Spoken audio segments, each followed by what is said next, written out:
Bismillahirrahmanirrahim. Assalamualaikum warahmatullahi wabarakatuh. Alhamdulillahirrabbilalamin. Wabihi nasta'in ala umuri dunya waddin. Wassalatu wassalamu ala asrofil anbiya wal mursalin wa ala alihi washabihi ajmain amma ba'du. Sebelumnya perkenalkan, nama saya Farida Nurul Hakim. Pada kesempatan kali ini saya akan mempresentasikan karya tulis saya yang berjudul Optimalisasi Pembelajaran Model Qiraati dalam meningkatkan kemampuan membaca Al-Quran sebagai standar kelulusan siswa. Penelitian terhadap siswa SD Al-Hidayah Majalengka. Baik, selanjutnya ke pendahuluan. Sebagaimana kita ketahui bahwasannya Al-Quran adalah mukjizat Nabi Muhammad SAW yang berbahasa Arab yang diturunkan Allah melalui malaikat Jibril sebagai pedoman hidup manusia.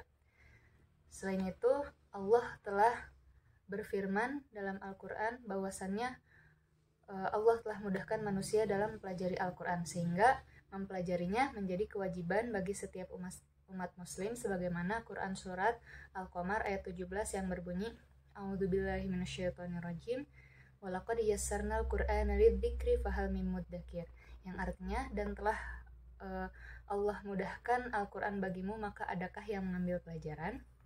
Selain itu, mempelajari Al-Quran bisa dilakukan dengan banyak cara, yang mana dimulai dari belajar membaca Al-Quran, menulis, menghafalkan, mengetahui makna, hingga menanamkan nilai-nilai Al-Quran pada kehidupan sehari-hari. Dalam membaca Al-Quran, memiliki cara khusus, yang mana membaca Al-Quran ini tidak sama dengan membaca teks-teks atau buku-buku lainnya. Sehingga dalam membaca Al-Quran perlu adanya beberapa aspek yang sangat diperhatikan, seperti makhorijul huruf, sifatul huruf, dan tajwid yang baik dan benar melalui suatu metode atau model pengajaran Al-Quran. Dalam mempelajari Al-Quran, sangat diperlukan adanya penggunaan metode dan model, sebagaimana pelajaran umum lainnya. Maka dari itu, mengenal dan mempelajari Al-Quran menggunakan suatu metode merupakan langkah yang paling utama dalam menanamkan nilai-nilai Al-Quran di kehidupan sehari-hari. Dari sekian banyaknya model dan metode dalam mempelajari Al-Quran, maka pada kali ini kita hanya akan membahas tentang model qiraati, di mana berdasarkan pengalaman saya bersekolah di suatu sekolah yang bernama SD Al-Hidayah Majalengka, saya pernah mempelajari Al-Quran menggunakan model qiraati, di mana ketika siswa sudah mempelajari semua program dalam qiraati, maka siswa tersebut dianjurkan untuk mengikuti ujian sebagai sertifikasi kemampuan membaca Al-Quran atau disebut dengan EBTAQ, yang kepanjangan dari evaluasi belajar tahap akhir Al-Quran. Selain itu, dimulai dari tahun 2013 hingga saat ini ditemukan adanya siswa yang belum lulus mengikuti ujian tersebut. Maka dari itu, pada kesempatan kali ini saya ingin mengetahui bagaimana tindak lanjut sekolah terhadap siswa yang belum lulus mengikuti ujian EBTAQ pada pembelajaran qiraati. Selanjutnya, metode penelitian. Metode penelitian di sini secara sederhana artinya adalah cara, proses, prinsip, dan konsep yang digunakan untuk mencari jawaban dari suatu masalah. Dalam arti lain, dapat didefinisikan dengan pendekatan yang digunakan untuk mengkaji bahasan penelitian yang memiliki fungsi sebagai pedoman atau acuan dasar dalam melakukan penelitian. Dalam penelitian ini, saya menggunakan metode kualitatif dengan pendekatan deskriptif, yang mana dalam buku Moleong pada tahun 2017 bahwasannya Denzin dan Dincon menyatakan pendapatnya, penelitian kualitatif adalah penelitian berlatar alamiah yang maksudnya untuk menafsirkan fenomena yang terjadi dan dilakukan dengan berbagai metode yang ada seperti observasi, wawancara, dan pemanfaatan dokumen-dokumen yang ada pada suatu tempat di lapangan. Selanjutnya ada jenis dan sumber data. Bahwasannya pada penelitian ini jenis datanya terbagi dua, yaitu data primer dan data sekunder, di mana data primer yang saya maksud dalam penelitian ini adalah sumber dari model pembelajaran qiraati, pelaksanaan pembelajaran qiraati, dan upaya yang dilakukan untuk optimalisasi pembelajaran model qiraati dalam meningkatkan kemampuan membaca Al-Quran siswa di SD Al-Hidayah Majalengka. Kemudian ada data sekunder, di mana data sekunder adalah data yang diperoleh atau dikumpulkan oleh peneliti dari sumber yang sudah ada. Data sekunder yang saya maksud adalah berupa profil sekolah, sejarah dan letak geografis sekolah, struktur lembaga, keadaan sarana dan prasarana, serta keadaan guru dan siswanya.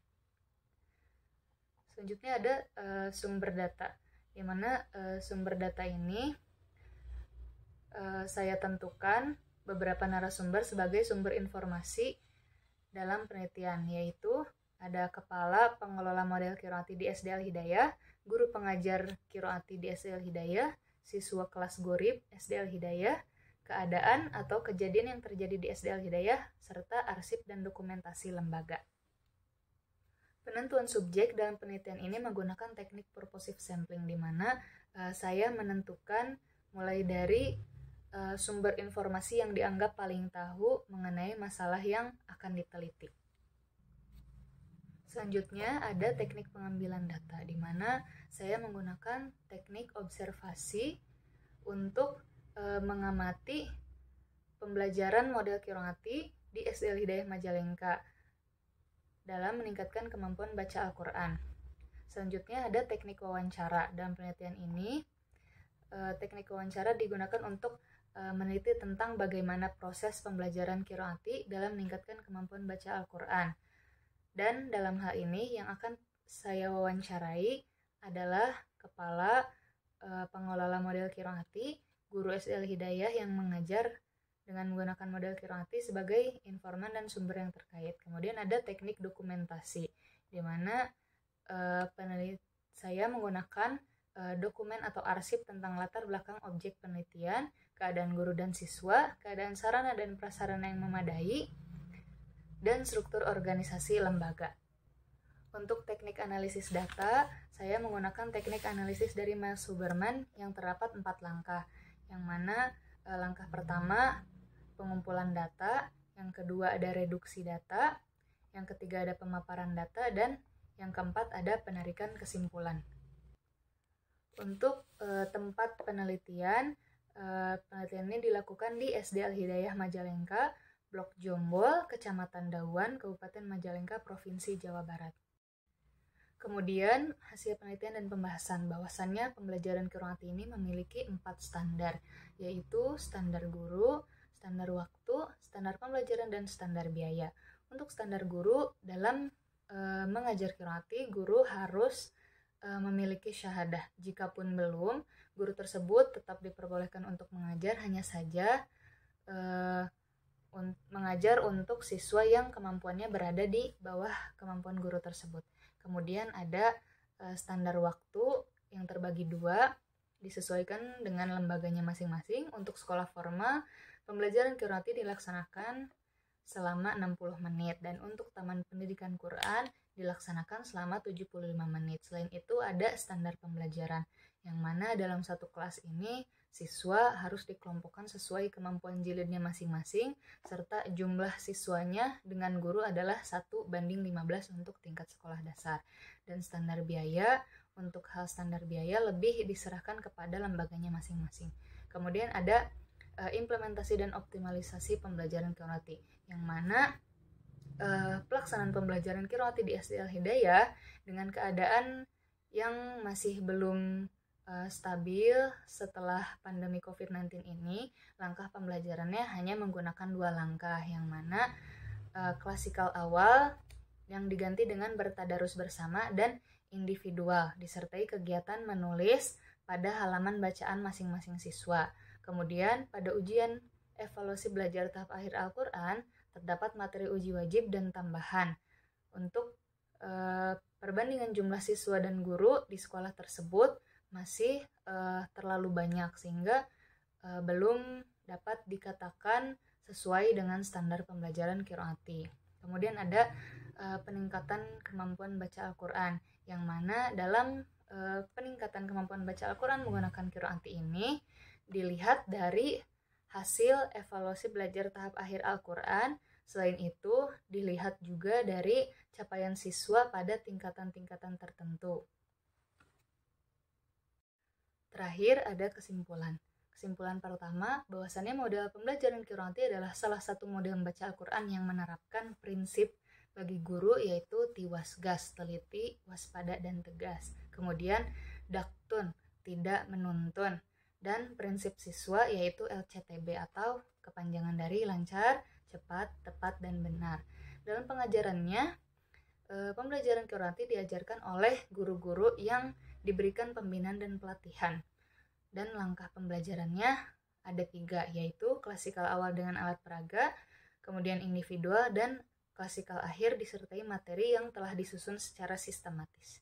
Kemudian simpulan nomor 2, pada implementasi pembelajaran Qiraati di SD Al-Hidayah hanya menggunakan 2 langkah, yaitu klasikal awal yang diganti dengan bertadarus bersama dan individual. Kemudian pengelompokan siswa pada pembelajaran kelas adalah berdasarkan tingkatan kelas, sehingga akan mempengaruhi kegiatan belajar Qiraati. Namun, dengan adanya kondisi tersebut, hasil evaluasi dapat tetap berjalan dengan optimal walaupun belum sesuai dengan standar pengajaran Qiraati yang ditentukan oleh lembaga pusat. Kemudian kesimpulan nomor 3, peningkatan melalui penggunaan model Qiraati dikatakan efektif dalam meningkatkan kemampuan baca Al-Quran siswa SD Al-Hidayah, karena peningkatan dilihat dari 2 aspek, yaitu dari jumlah peserta ujian EBTAK setiap semesternya dan capaian siswa pada tingkatan jilid tertentu. Sekian presentasi dari saya. Mohon maaf apabila ada salah kata. Wassalamualaikum warahmatullahi wabarakatuh.